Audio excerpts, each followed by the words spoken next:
but really the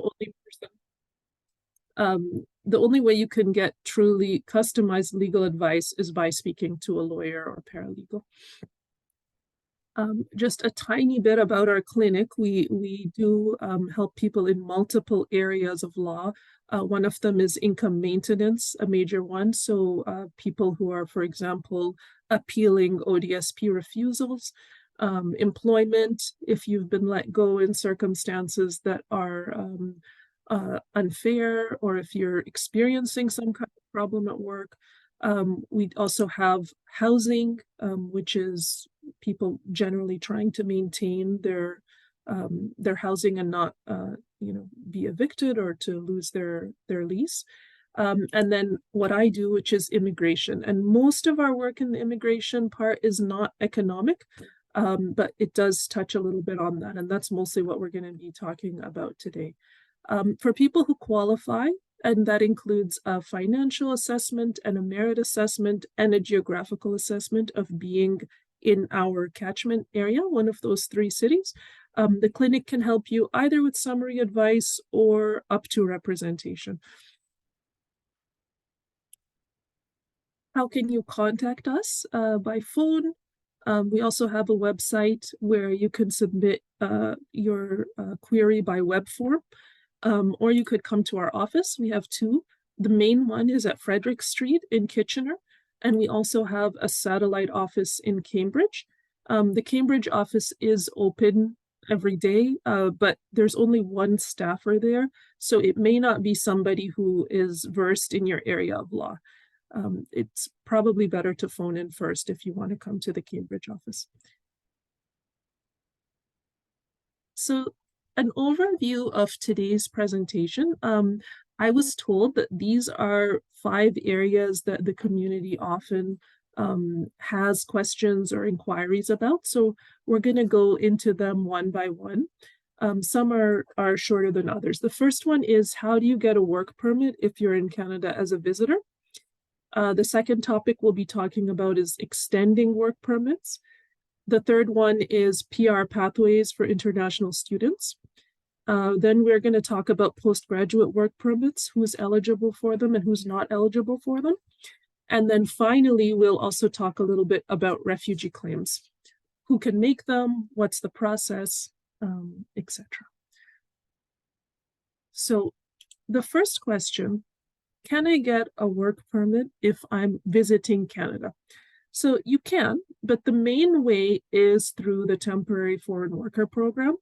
And the way that works is you need to find an employer who is willing to submit something on your behalf called a labor market impact assessment.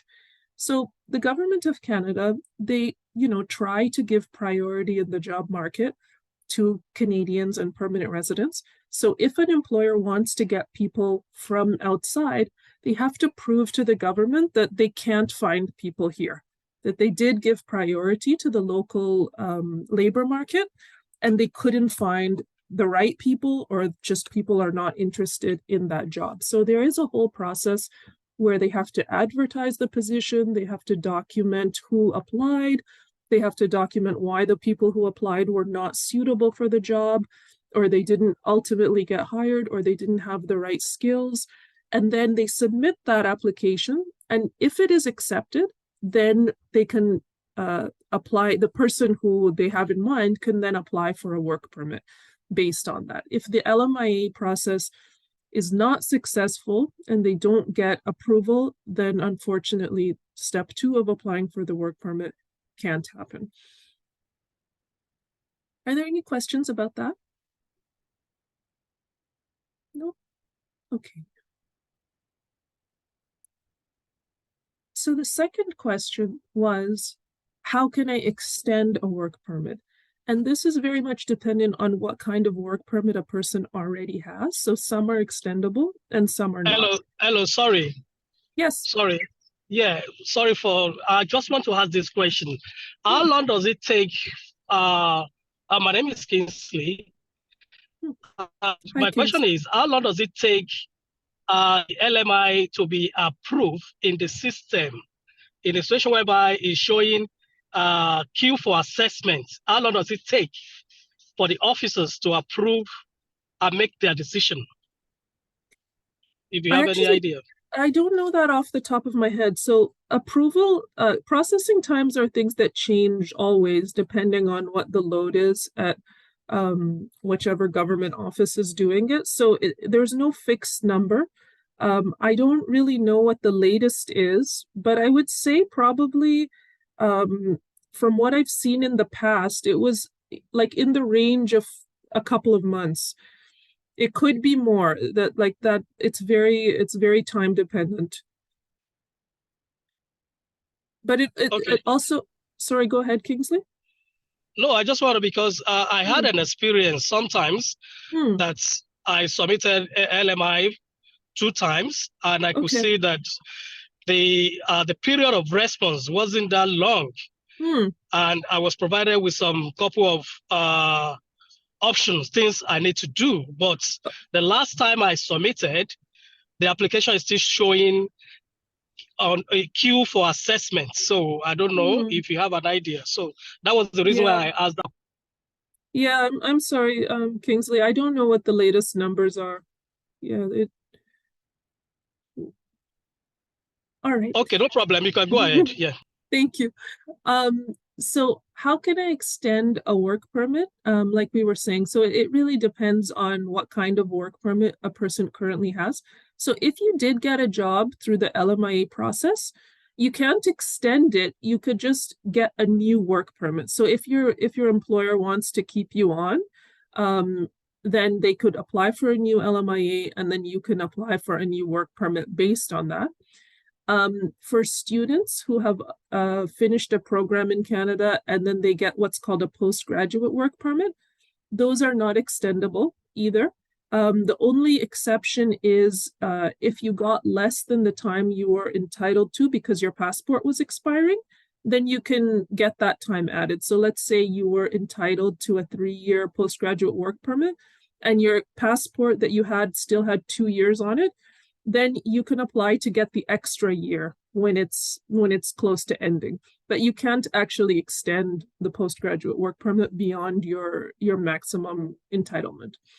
Um, there's also a kind of work permit called an open work permit for vulnerable workers. So people who have come to Canada to work with a LMIA supported job in the temporary foreign worker program, if they do find that their employer is abusing them in some way, and abuse can take multiple forms. It could be physical, it could be psychological, it could be financial. You're not being paid. They're making you do a lot of overtime and you're not getting paid.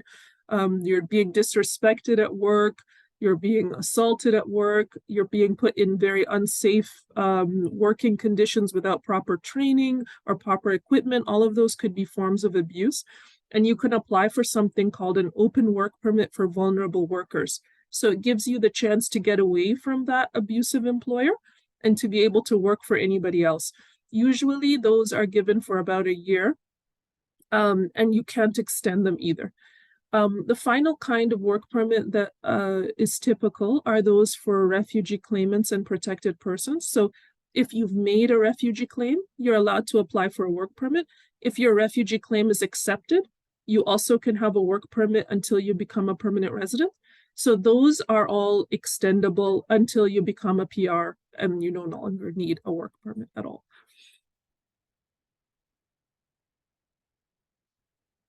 Okay. Any questions in that part? No? All right. So we'll go on to what are some PR pathways for international students?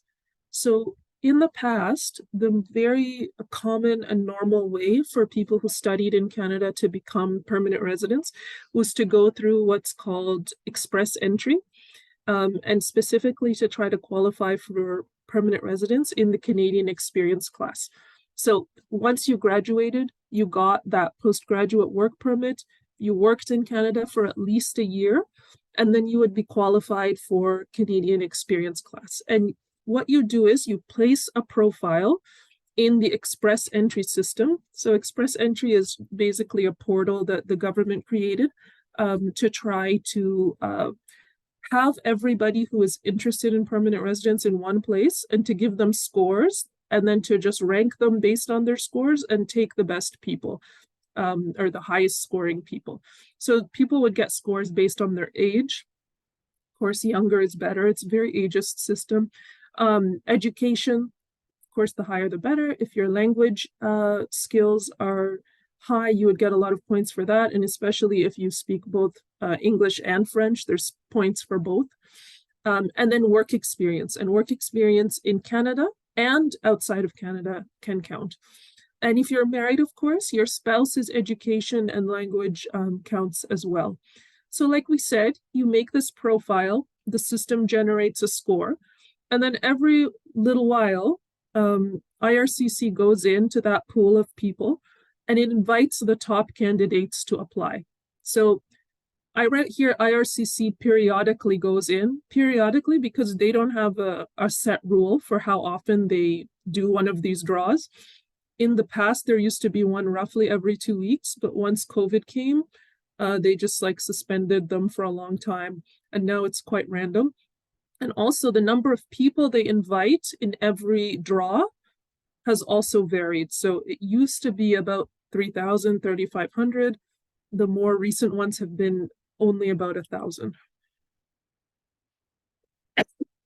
So because they're not accepting that many people in the draws, unfortunately, that means the numbers have gone very high.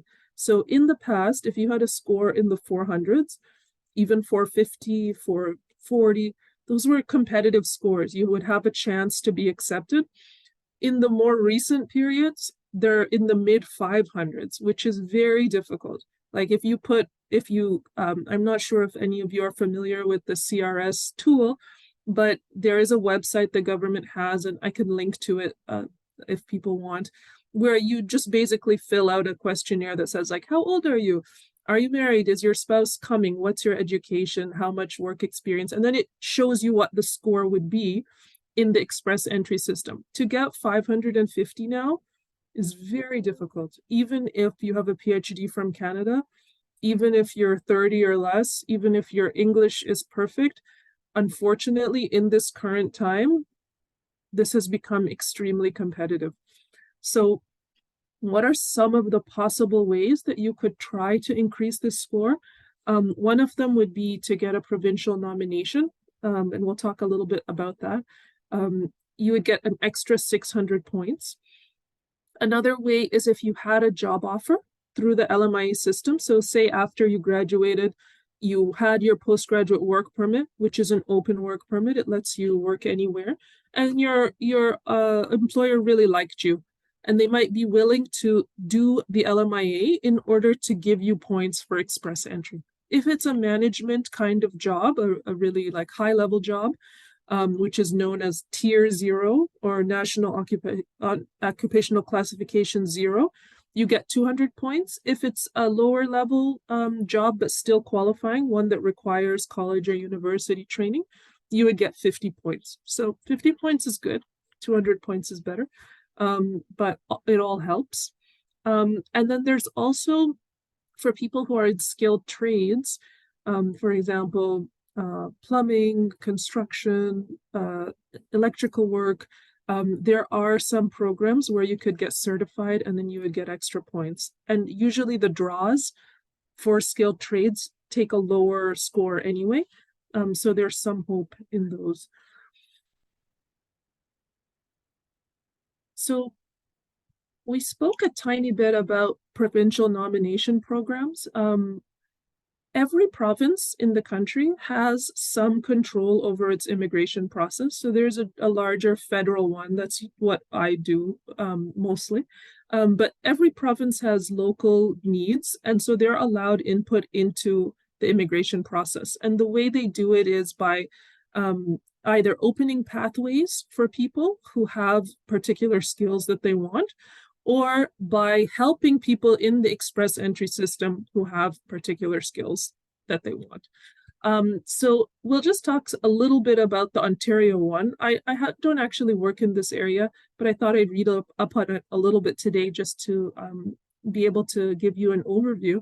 So people who graduated with masters or PhDs in Ontario are eligible to become provincial nominees. People who have job offers in Ontario in qualifying skill levels, so tier 0, 1, 2, or 3, and again, those are the ones that require some college or university training, they can also get a provincial nomination. And the benefit of that is that you don't have to go through the LMIA system. If you can't get that, you can try to get points through the Ontario PNP program. These jobs, the job offers, they have to be full-time, they have to be permanent, there are some pay requirements, and in some cases, the job has to be very urgently needed to be filled by the employer. And the title here, I forgot to mention, the expression of interest stream for Ontario, it means that you have to first fill out something to tell them that you're interested in this, and then they would invite you to complete the application. If it's accepted, you would be able to say, I have an Ontario nomination, and then that would add 600 points, and you would be almost certain to qualify for permanent residence. There's also express entry streams. So these are some streams in the Ontario provincial nomination that don't require you to do anything. Just by putting in your express entry profile and saying that your interest is living in Ontario or your interest is living in any country, any part of the country, then Ontario can see these profiles and it can decide whether it wants to tell you to apply for a nomination. So it's called passive, like it's a passive application because you don't have to do anything more than create your profile. So some of the people who they do invite are, if you're a French-speaking skilled worker, people with skilled trades, and there's also one called Human Capital Priorities for people in jobs that have been identified as being needed in Ontario.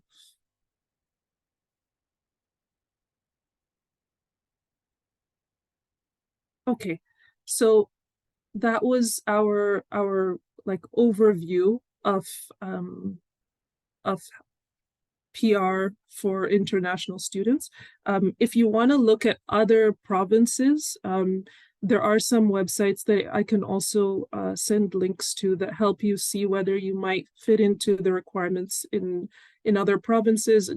But they're all, it's very, 10 provinces. There's like 5 or 6 or 10 streams in each one. So it's much too much for us to go through today, but just be aware that even if Ontario is not necessarily right for you, there could be opportunities in other provinces that are more in need of population and in need of skilled people. Are there any questions about this?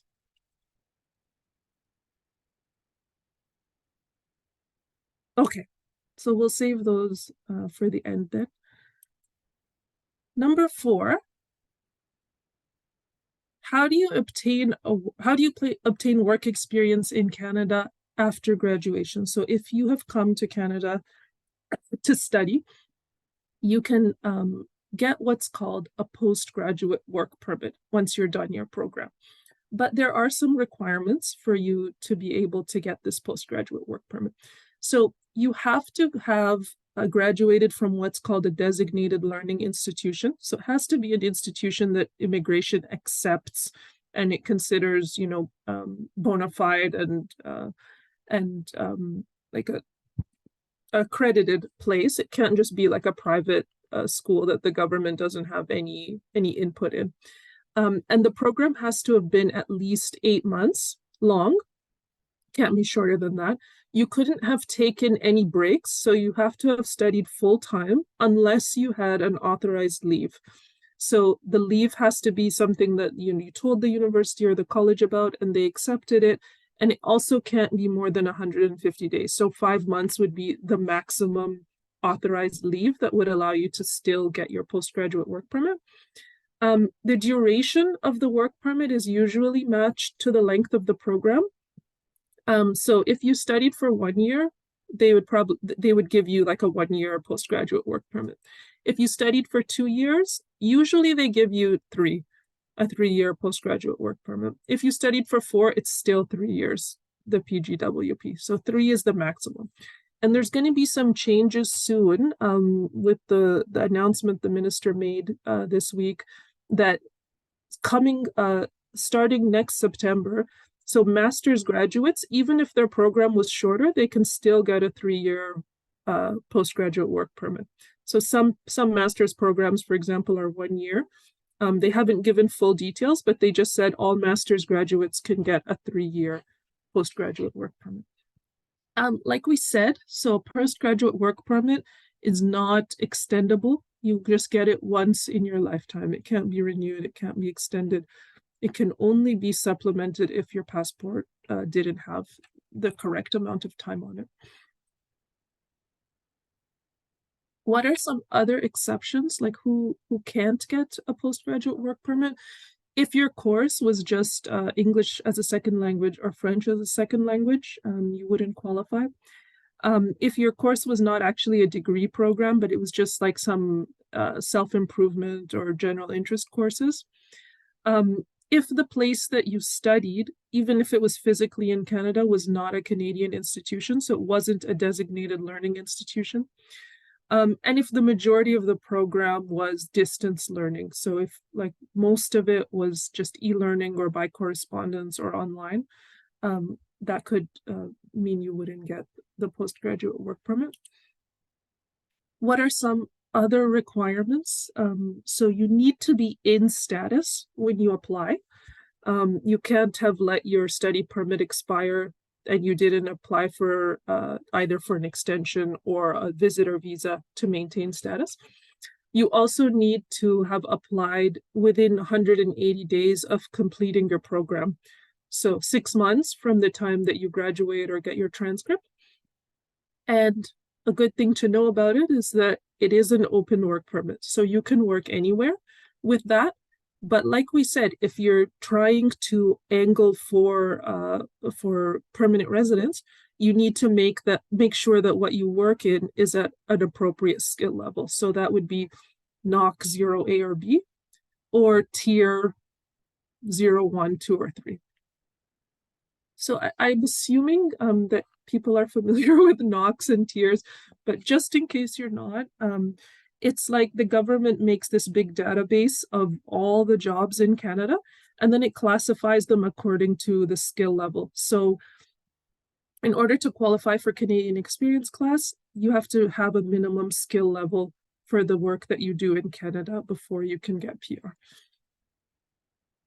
And so any job that you are offered or that you could get, it's important to look it up in the job databases and make sure that it will be what you can later apply for permanent residence with. And the title of the job is not enough. Like, you should look at what will be required of you at your position that you're considering, and what are the main duties that are in the job listing, the official listing. If they correspond roughly and the category is 0, 1, 2, or 3, or 0, A or B, then you're good to go.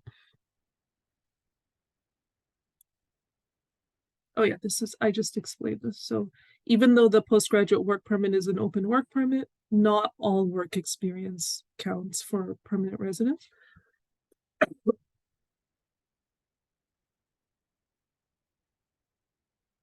And what are some other important changes to the postgraduate work permit eligibility? So we spoke about how master's graduates can get 3 years. Another important thing is a lot of people will not qualify for postgraduate work permits starting in September. If you're already here, you shouldn't be affected, but anybody who is considering coming or talking to somebody who's considering coming, they have to make sure that they're going to be studying at a public college or university that is accredited, because there's a lot of places that are actually private colleges, and they are giving the curriculum of a public college or university in association. They just have some license to do that. And there have been a lot of really serious concerns about the quality of the education that people are given, and the cost that they're being charged for what they're getting, and the employability later on. So the government recently decided that those people cannot get postgraduate work permits at all. So a lot of institutions will not be accepted for this anymore. Okay, we'll move on now to refugee claims. So refugee claims are another pathway. Can I ask question? Yes, of course. Yeah, like that, the work permit. Hmm. My program is ending April next year. It's a 2-year course. And am I supposed to apply for the postgraduate work permit after the program by April or before the program? Before which program? Before the program ends by April or after the program ends by April. When am I supposed to apply for the postgraduate? So you're graduating in April 2024? No, April 2025, for example. Okay. So then you would have 6 months from then to apply for your postgraduate work permit. So October 2025 would be your rough deadline. All right. And my study permit ends, work permit, my co-op ends by that May 2025. Okay. So in that case, you need to make sure that you're in status. So it depends if you want to apply for the postgraduate work permit before your study permit ends, you can do that. Yeah.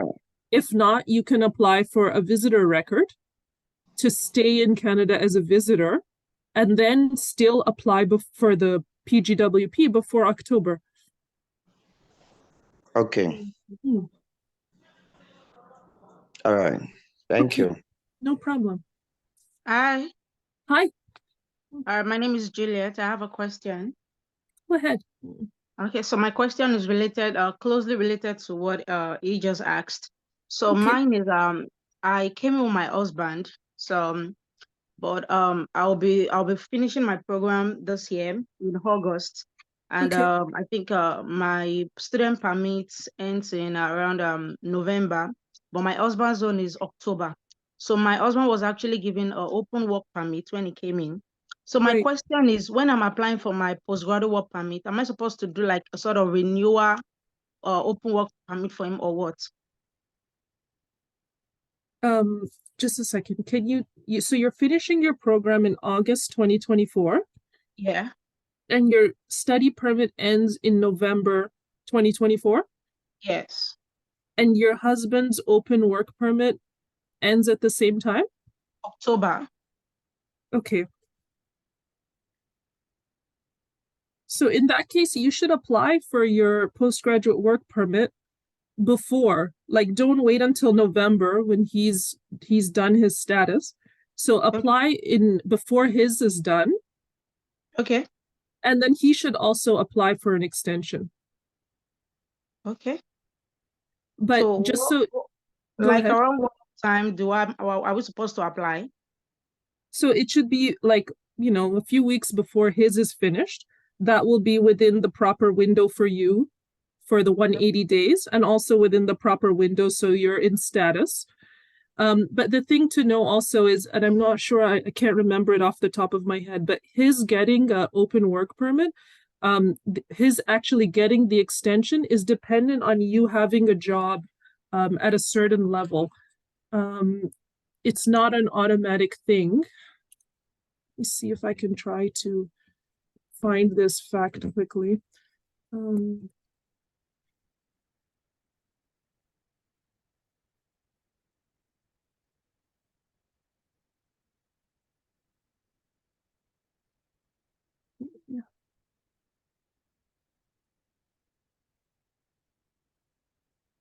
Yeah, so if you have a job offer or a job that's in tier 0, 1, 2, or 3, then he'll get the extension. Otherwise, it won't be accepted. So just keep that in mind. Okay. Okay. You're welcome. All right. Any more questions before we talk a little bit about refugee claims? Yes, I have a question. Okay. Can I go ahead? Yes, please. Okay. I came in with my family in August. Okay. I came in with my husband. He came in with a visitor's visa, while I came with my kids with the study permit.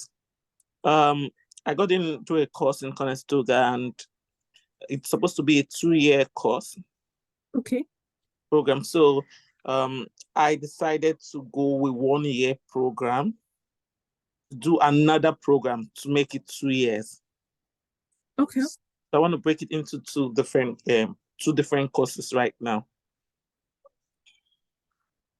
So I don't know if that's going to affect the postgraduate work permit, because if I want to get it when it gets to that time, since I didn't go straight with that course that I actually came in with initially, if I decide to do another program, if it's going to affect the postgraduate work permit.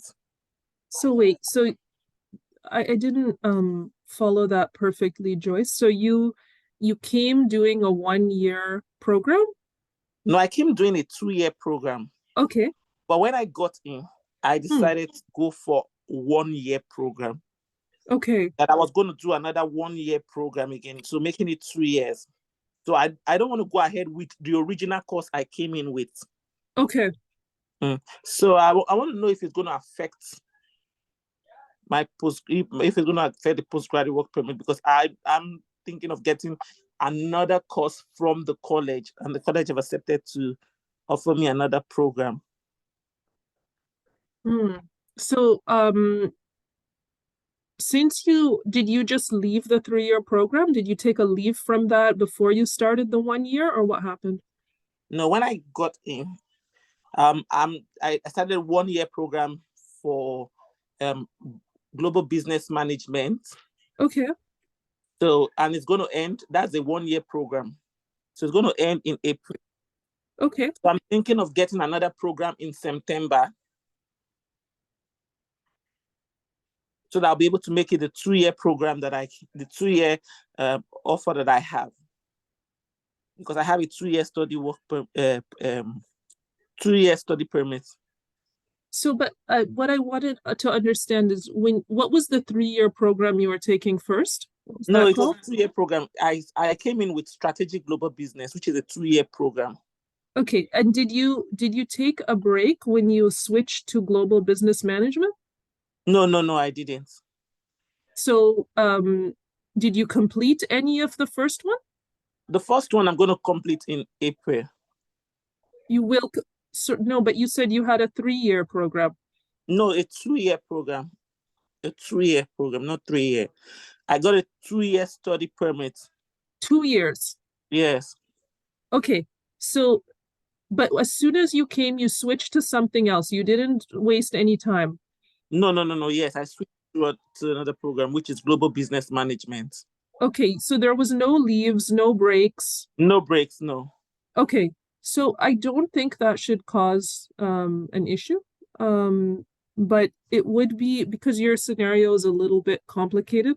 It would be better, like, just if we could, chat one-on-one briefly, so I can look things up for you in a way that's more possible than in this format. But just initially, I don't see an issue, but please call us. Okay. Kingsley, your hand is up. Yeah, I just want to contribute to that, to what the lady just asked, because what she was trying to say is that initially she was coming for a 2 years program at a straight, and when she got to Canada, she decided to do a 1-year program. Then after that 1-year program, she already be accepted for the second program, which is also a 1 year. And by the time you combine those two programs together, that will automatically qualify her for a 3 years open work permit. That's just what I want to clarify. I mean, I'm talking from experience. Yeah. Thank you for sharing that, Kingsley. Yeah, they say that you would get like the same number of years you studied, but in practice, most of the time, 2 years leads to a 3-year postgraduate work permit. So I'm happy to hear that that's also the case for you. Thank you. Hello. Yes. I have a question. Go Mine ahead. is kind of complicated because I came in for a 2-year program and I stopped in between. So like I'm gonna leave that 2-year program and switch to a 1-year program in another college entirely. So I want to know if the break in between is going to cause an issue. So did you do anything in your 2-year program? Yeah, I think I completed 1 semester. 1 semester, okay. And then you took a break? Yeah, I'm leaving that program, so I want to stop that program and switch to a new program entirely. Okay. So I don't want to advise you just like in this format. I would like to hear your facts in more detail and really be able to properly look things up. So if you Okay. could call us at the clinic, I'll be happy to help you. Okay, thank you. No problem.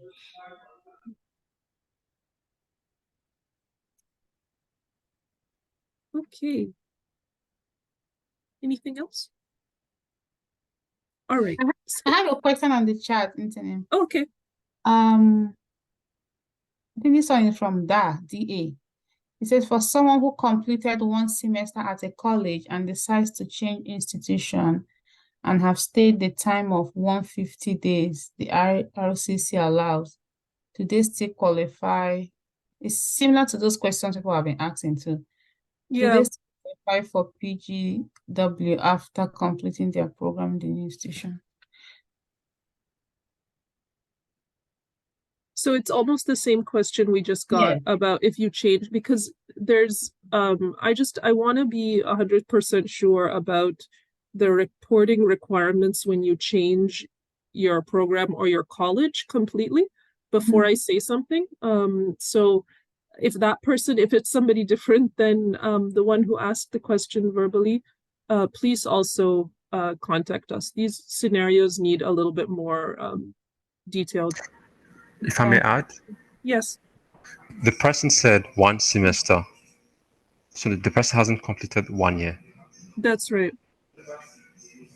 So this person also falls on that same consideration with someone completing 1 year?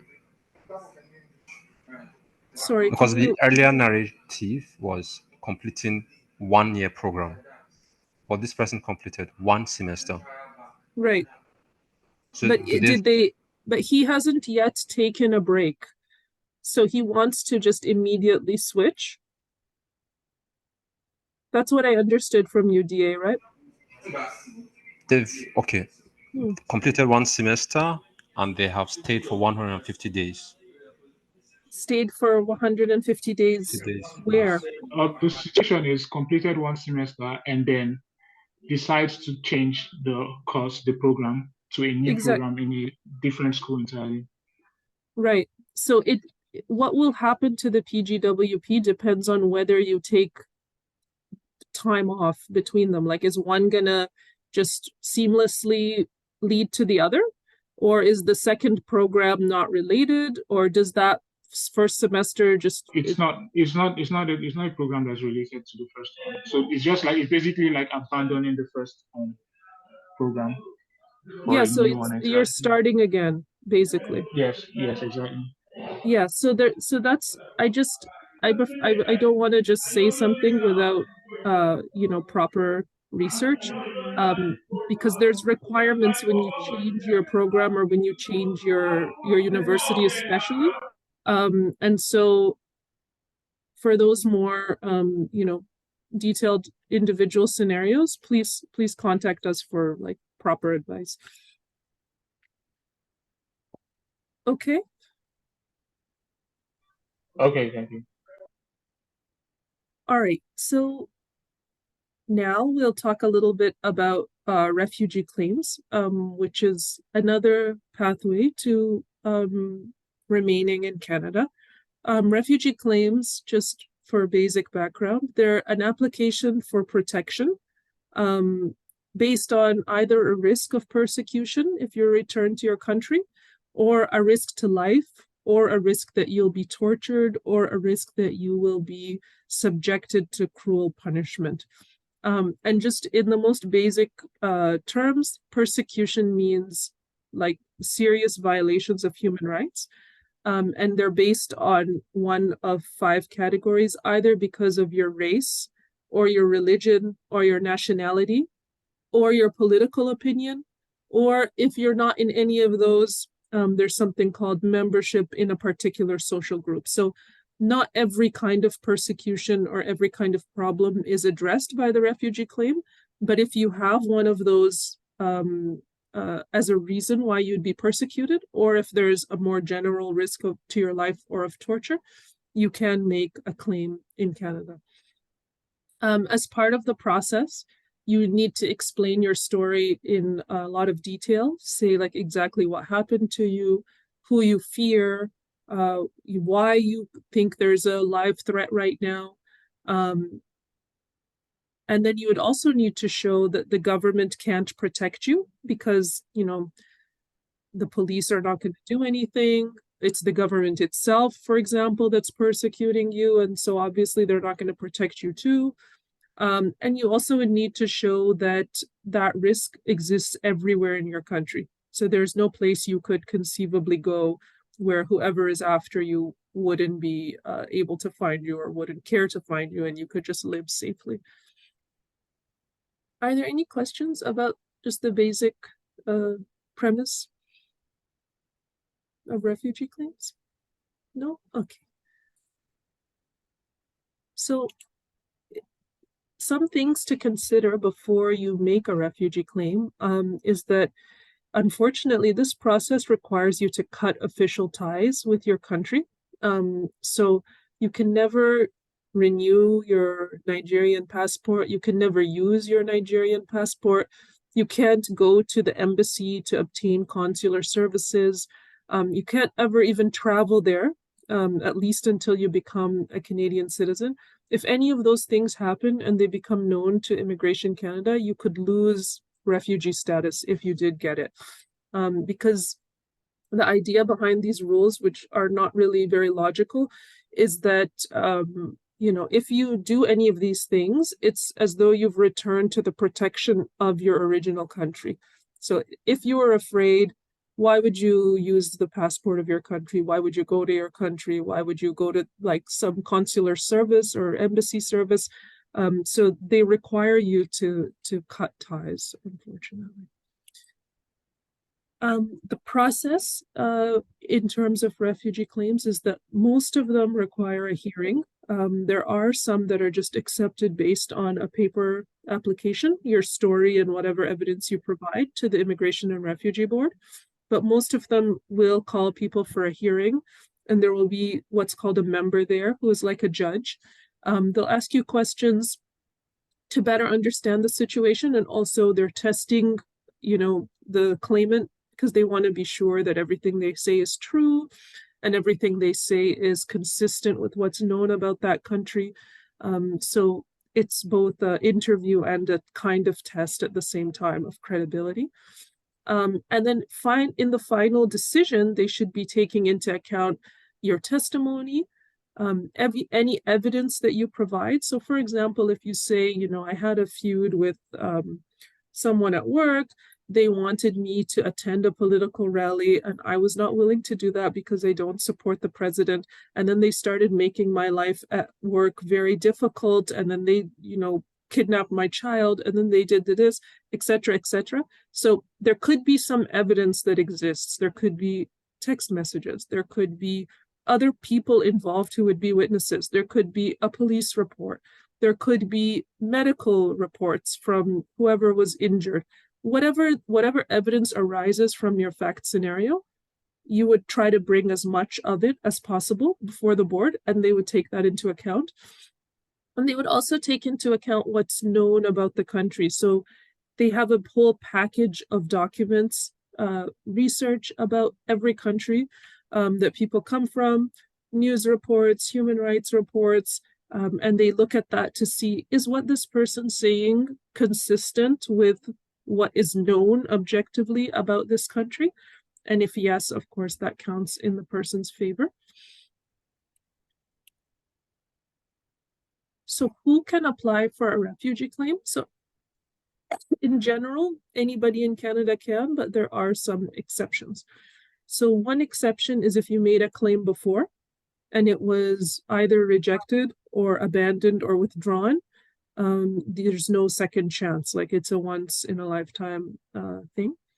If you made a refugee claim in what are called one of the other 5 I countries, so if you made a refugee claim in Australia, the US, New Zealand, or the UK, you could be ineligible to make one in Canada. If you're already recognized as a refugee in another country and you can go back, then you wouldn't be eligible to make a claim here.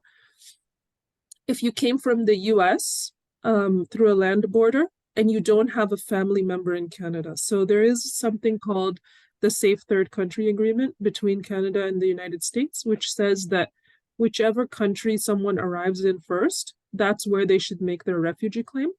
But there are some exceptions to that, and one of the main ones is family reunification. So let's say I came, I went to America, but I have a brother in Canada, and I want to pass through a land border to come to make a refugee claim, then I can do that even though I arrived in the US first because of the family connection. That family connection is called the anchor relative. Kingsley? Yes. I just want to ask this question. Let's say, for example, I have someone that's come to Canada and later on the person decided to go back to his country, and later the person came back and decided to file for an asylum. Okay. How does that affect the previous oath here in Canada? What oath? No, what I'm saying is that maybe initially, let's just take you, for example, now, you invited any member of your family to visit you.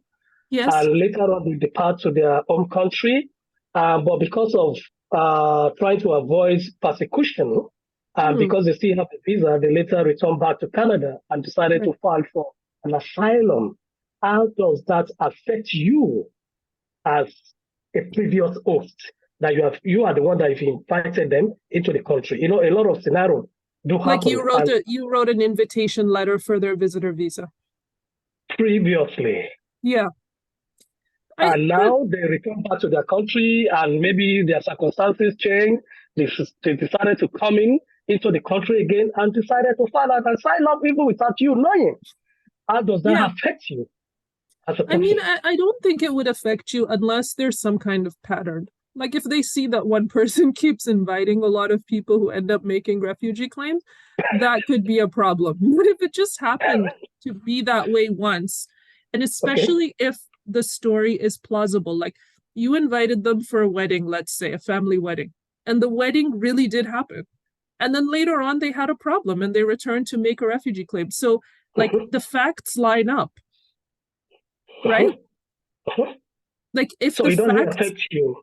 It doesn't affect you in any way. If the facts line up, like there's no suspicion raised, everything happened organically, there really was a visit, and then there really was a need for protection later, that should not affect the Canadian person. Okay, fantastic. Thanks for clarifying that. No problem. But it could, like, something to think about for the claimant is that sometimes they do look at the fact that you return to your country after you're in a place of safety. So they would look to see like, oh, but you were in Canada before. Like, why would you have returned to Nigeria if you have this problem? So they would need to show why either the problem started later or... Yeah, that's what I'm saying, that circumstances can change. Exactly. Or the problem hadn't really crystallized until later. It seemed manageable or minor, and then it got bigger. So refugee claims are very fact dependent. So it doesn't affect the person who have invited them in the first instance. No, like if that just happened to happen once and you have like, you know, you can prove that there really was a visitor, a reason for the visit and everything, I don't see why that would be. All right. Okay. Yeah. Fair enough. Yeah. Yeah. Another thing is if somebody already has been found inadmissible because of serious criminality or security or organized criminality or violations of human or international rights. So if someone has come to Canada and committed some serious crimes, or if they already have a record where there are very serious crimes that would be considered serious in Canada too, not just in their country, because we know a lot of places have, unreliable or unfair legal systems. But if what happened would also be taken with the same seriousness in Canada, then you wouldn't be eligible to make the refugee claim.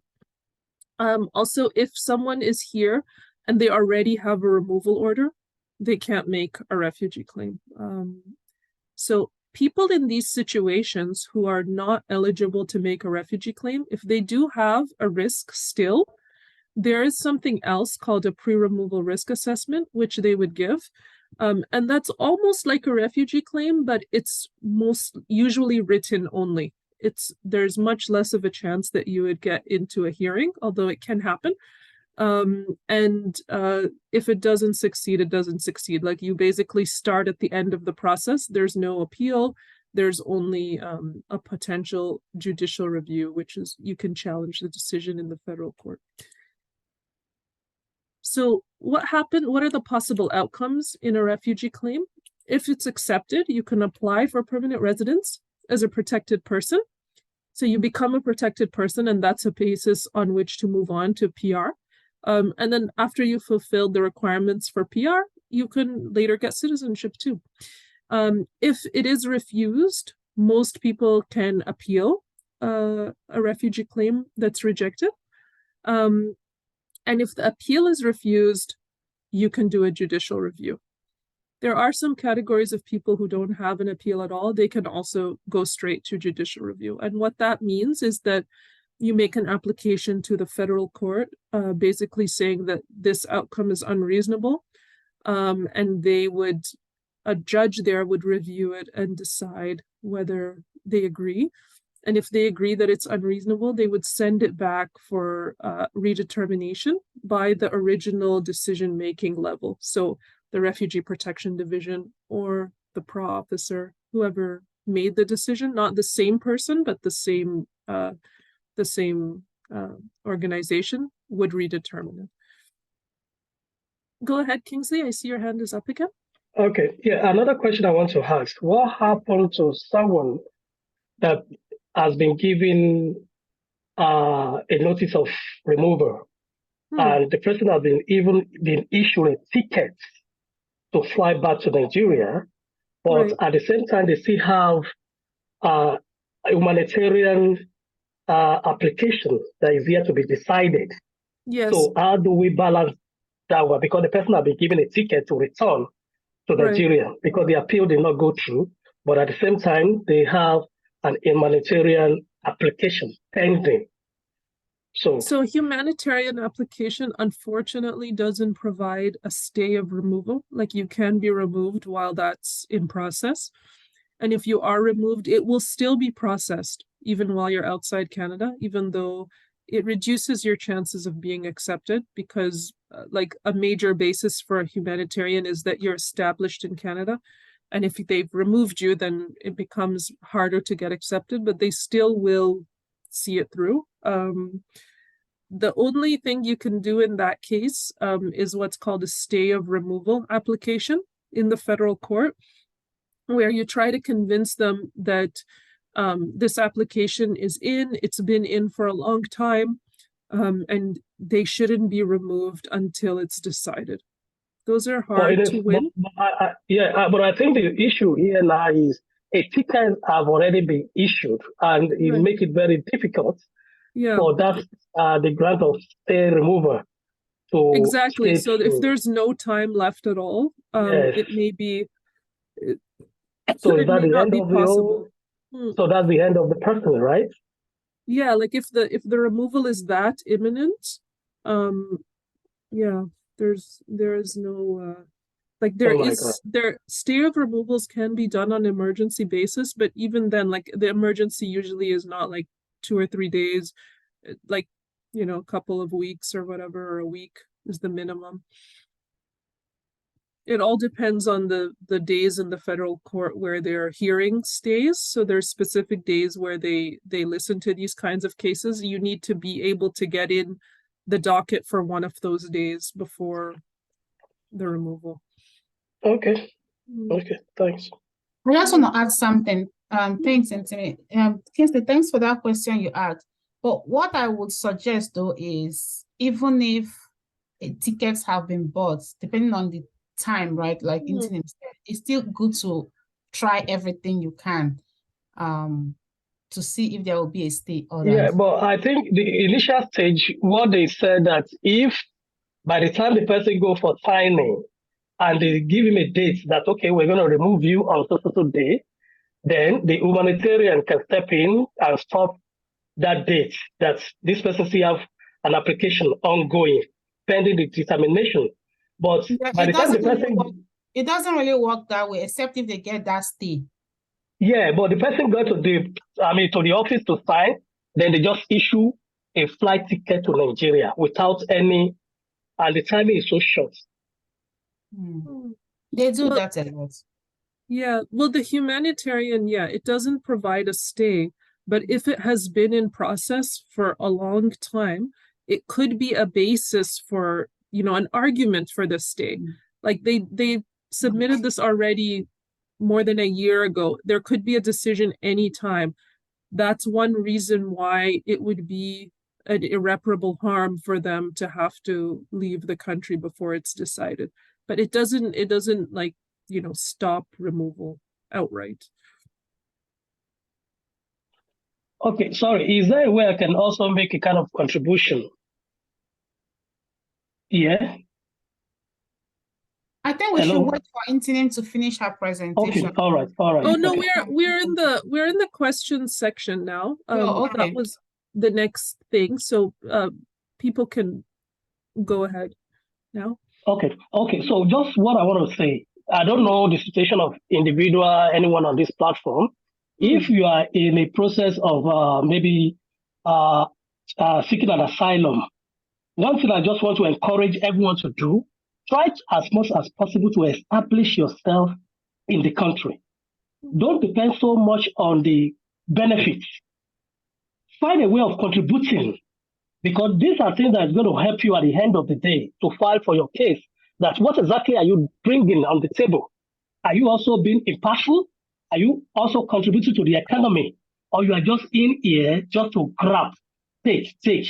Because when the chips are down and you have nothing to show that you are also contributing, helping to boost the economy of Canada, it will be very difficult. You might go to every corner to get letter of recommendation of this and that, but if you are not economically viable, that will fail at the end of this. So I'm encouraging everyone, just get something doing, develop yourself, you know, in any capacity that you can do, so that at the end of the day, and try as much as possible to volunteer, get involved in whatever is going on in your, something positive, because these are things that is going to help you at the end of the day. To get your case akin to. Thank you. Thank you, have sir. a question. Sorry, give me. I think I have a question. we have two hands raised. Let's take the raised hands first, please. Thank you. AJ. All right. Good evening, everyone. My name is Victor, and I'm joining from Ottawa. So my own case is quite different. I'm in the country on visitor's visa. I came in on the 10th of September last year. So fortunately for me, I got an ALMIA job, which I submitted a work permit application in October last year as well. But it's going to be 6 months I've been in the country by March this year. So my concern is, like, based on the time frame that as a visitor, you've got 6 months to spend in the country and all. My work permit application is not yet out, and it will be 6 months by March that I'm in the country. So as I'm waiting for my work permit, does the 6-month time frame, is it going to affect me, or do I have to be worried that my 6 months, I'm packing my bag and leaving? The best thing would be to apply for a visitor record while you wait for that. So Okay. so September, October, November, December, January, February, March. So yeah, if you don't get the work permit by I don't know, February 15th or something, just apply for visitor extension. Okay. That way you'll be, even if it's not decided, you'll still be under what's called implied status or maintained status, which means that, you know, I didn't let my status lapse before it finished. I applied for an extension as required, and then you'll be safely in status while you wait for your work permit result. All right. All right. Thank you very much. You're welcome. I think I have a Chioma Christine Eze. Sorry, I'm taking those who raised their hands. Thank you. Hi everyone. Good evening. Good evening. I'm currently in Kitchener. I'm sorry, I apologize if my question will take you back as I joined quite late. My question is regarding this new policy that was just released, where I need some clarity regarding postgraduate work permits. Currently, I'm running a program in school, and I'm thinking, I'm wondering if at the end of my program and I apply for postgraduate work permit, if I am going to be affected. One, then secondly, if I apply for another program that will end next year, August, is my spouse also eligible to continue working? And also, can I also apply for a postgraduate work permit at the end of the second program? So those are my questions. I don't know if I was clear enough. So you have a study permit now? Yes. And how long is that? It's till December this year, 31st of December. Okay, so what they've said is current study permit holders are unaffected by the new rules. Right now, all of this is just an announcement. There haven't been any like details given, so it's very hard to say, but whatever relies on your current study permit, hopefully, if what they're saying is true, you like nothing has changed for you. If you need a new study permit for another program, then there could be the new rules in effect, but we have to wait until they release more details. Okay, so as against applying for a new study permit, should I decide to do a second program, would you advise that I apply for an extension of the permit instead, as against applying for a fresh study permit?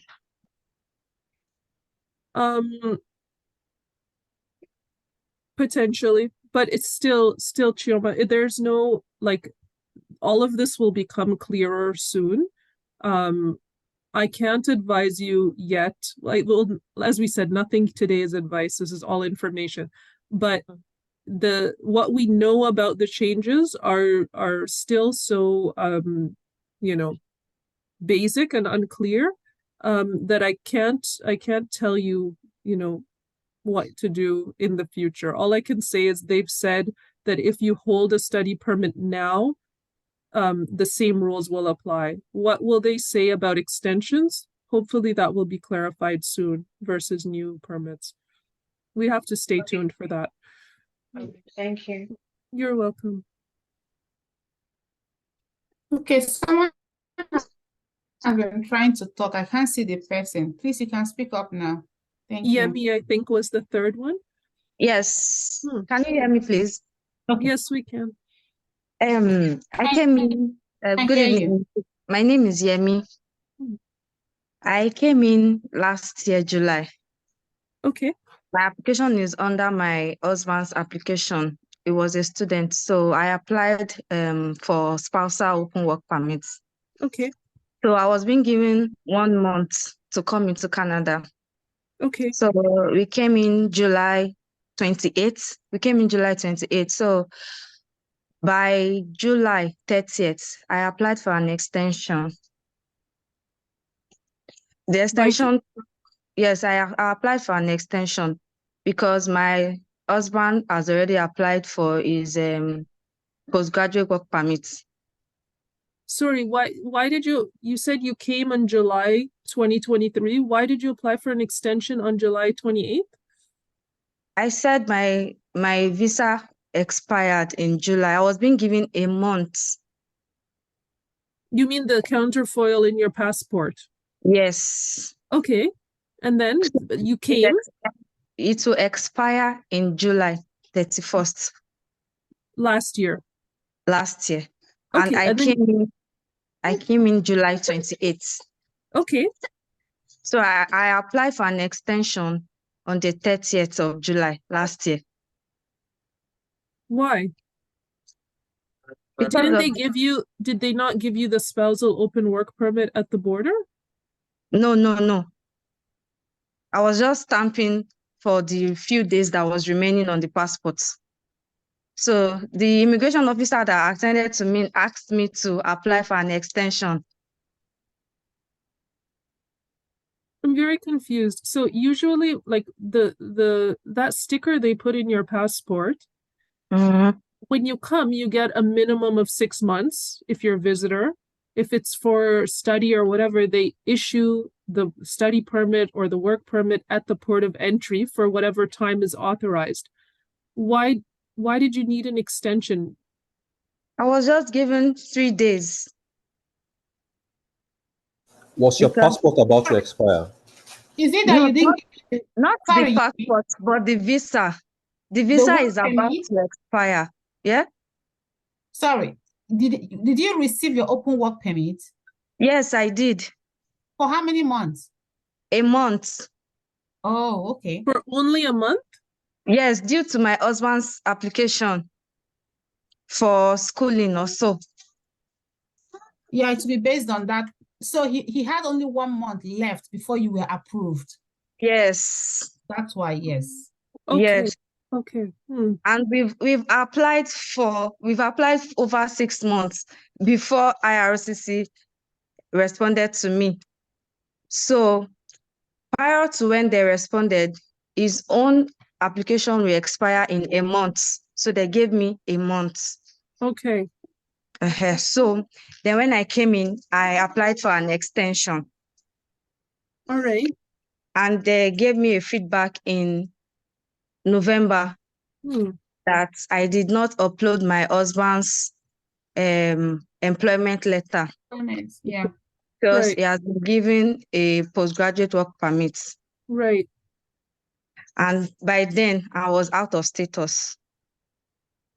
Oh, no. Okay. I was told to do a restoration. I was told to pay a restoration fee. Right. Then it's just as if I'm applying again. Yes. Then I did that. I paid the restoration fee. I applied again in December 7 last year. Okay. Then my own daughter, because I came in with my daughter, at the port of entry, the officer stamped 6 months for my daughter. That is for visitor, which will expire this January. Okay. Then we applied for an extension for her also this January. I think January 7th or so. We applied for an extension for her. Okay. As I was in this meeting, I got a mail concerning our own application. It has been approved. Her extension has been approved? Yes, but I haven't gotten any response on my own application. I don't know if there's an issue or if anything is wrong. I'm just confused. Well, can I help? I just want to make a suggestion. So what we've done in the past, if we suspect something is wrong with the application, we send an email to an MP. They usually get an update on your application. And if there's something wrong, they will tell you what it is and how to fix it. I did that. initially on the first application, I sent a mail to MP. I guess it was because of that mail I sent to MP, I got a feedback in that November. So should I send another mail to the MP again? Yes. Concerning my daughter's own that was approved and not mine. Because I felt our own application is under mine. It's not like abnormal that hers was accepted before yours. Like you also have a restoration, which makes yours a little bit more complex. She's a child, it's a visitor, like I wouldn't be worried about that. Okay. But like Cynthia said, it's been almost 2 months now since you applied. If you're worried about it, ask the MP if there's like any update on your application. They would be able to let you know. But if you did apply, if you did a full like restoration application with fees, and then also the work permit application with fees, and the system accepted it, like God willing, there's no issue, but still an MP is good in a situation like this. Then one more thing. My medicals is already expired this year. So should I do another medical? Not unless you're asked. Not unless you're asked. Okay, not unless I'm asked, because I don't want situation where it will be rejected because of my medical that has been expired. There's no like obligation to just keep doing medicals. Like if there are some work permits where you need to have a medical, if you have an intention to work in certain fields, or if you've lived in certain countries in recent times. But if that wasn't part of your application, usually the request for medicals comes from immigration. Like they send it and you do it. Okay, no problem. Thank you for your time. Thank you very much. No problem. No problem. I think Charles was next. Okay, mommy. Charles, please. All right, thank you for organizing the I want the ice cream, mommy. You answered the question previously, but I think I was thrown out based on, I think my network was fluctuating, so I didn't really get the full response. So the first one is regarding spousal open work permits. So I want to know, at the point of applying for a PGWP, do I need to apply also for my spouse at the same time, or I need to wait for mine to be approved? And if yes, do my wife or my spouse need to have a valid work offer letter, or I only just need to have a valid offer letter from a company here in Canada? Then also, okay, yeah. Also, this offer letter, does it have to be in line with what I studied in school, or just any company in Canada? No, it doesn't have to be in line with what you studied. It just has to be in the proper skill level. So tier 0, 1, 2, or 3. If you already have an offer, you would put that with your application, and you can apply at the same time as her, and they'll consider them both at the same time. Okay, so just a follow-up to that. If the offer letter or the job is not in the tier 0, 1, 2, 3, can I still apply for my spouse? She won't be issued the work permit, unfortunately. But you could still get your postgraduate work permit. It's just that she won't get that, and you won't be getting experience that can qualify for permanent residence. So in that situation where she doesn't get, what's going to be her status here? Does she need to apply for visitor? Exactly. Yeah. Okay. Thank you. No problem. Then also, last one. For you spoke about the different routes for PR. Just want to ask, for somebody who is, let's say, the age limit, which maybe around 40 or thereabouts, and want to apply for PR,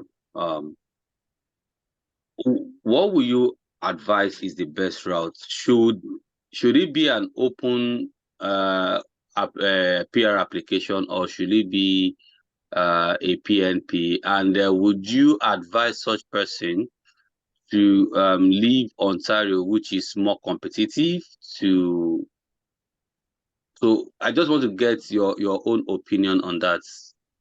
Yeah, unfortunately, because we were saying like this point system is very ageist.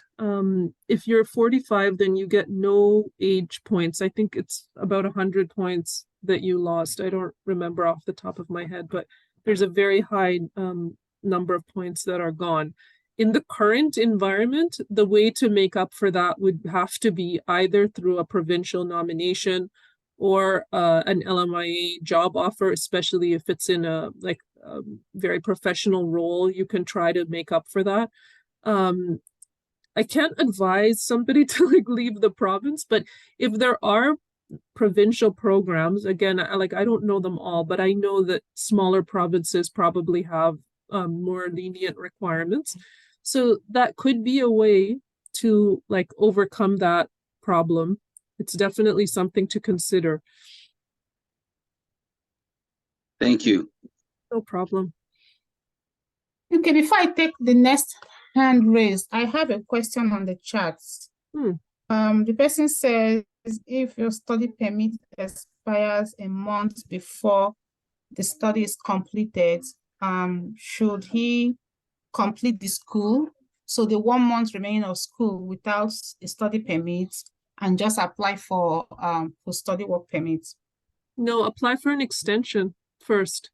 Even if you don't get a response within the month that you're studying, but you are still going to be in status and your study will still be completely authorized.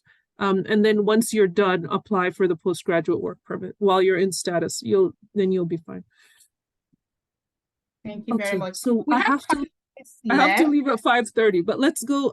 Anthony, you are the next person. Thank you for your insight. My pleasure. My question is, I came to Canada in September 2023 under spouse open work permit. My wife is a student. She's doing a 2 years postgraduate. And I'm currently working. And I can't hear you very well. Could you raise your voice, please, Anthony? Can you hear me now? Not that well. Okay. I said that I came into Canada under spouse open work permit. Okay. And I came with my wife and kids. My kids have study permit. Right. Same as my wife. So, and currently now I'm working. So, and I came across an article whereby you can apply for a PR with Canadian experience, which means if I work validly for 1 year in Canada, am I qualified to apply for a PR for myself and my family? And how will I go about it?